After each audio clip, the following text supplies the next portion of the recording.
أَلَمْ تَرَ إِلَى الَّذِينَ أُوتُوا نَصِيبًا مِّنَ الْكِتَابِ يَشْتَرُونَ الضَّلَالَةَ وَيُرِيدُونَ أَن تَضِلُّوا السَّبِيلَ۔ اب یہاں تھوڑا سا خطاب آ رہا ہے بہت مختصر اہل کتاب کے بارے میں۔ أَلَمْ تَرَ إِلَى الَّذِينَ أُوتُوا نَصِيبًا مِّنَ الْكِتَابِ، کیا تم نے دیکھا نہیں ان لوگوں کی جانب جنہیں حساب کتاب میں سے ایک حصہ دیا گیا تھا۔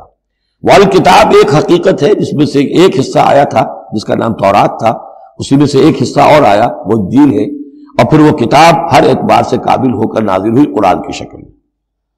یشترون الضلالۃ ویریدون ان تضلوا السبیل، وہ گمراہی خریدتے ہیں اور چاہتے ہیں کہ تم بھی گمراہ ہو جاؤ۔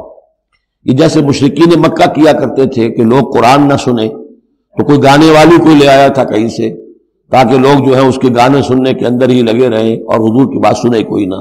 اسی طریقے سے یہ مدینے کے اندر بھی اس قسم کے معاملات جو ہیں، یہ یہودی جو ہیں اس قسم کے، جو ہمارے ہاں یہ میچز ہو رہے ہیں اور معلوم ہوتا ہے کہ ٹی وی پر گویا کہ دنیا کی اہم ترین شے جو ہے وہ کرکٹ ہے اور ٹینس ہے اور وہ وہاں کی جو گیمز ہیں، اور پاگل ہوئی ہے دنیا اس کے اوپر، پاگل۔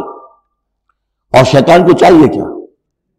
حقائق کی طرف نگاہ ہی نہ ہو، زندگی کس لیے ہے، جینا کاہے کے لیے ہے، موت ہے تو اس کے بعد کیا ہونا ہے، سوچنے کی ضرورت ہی نہ ہو۔ یا حیوان کیا کما رہا ہے یا کھا رہا ہے، اور یا پھر یہ اس طرح کے لہو و لعب کے اندر زندگی گزار رہا ہے۔ اللہ اللہ خیر سے۔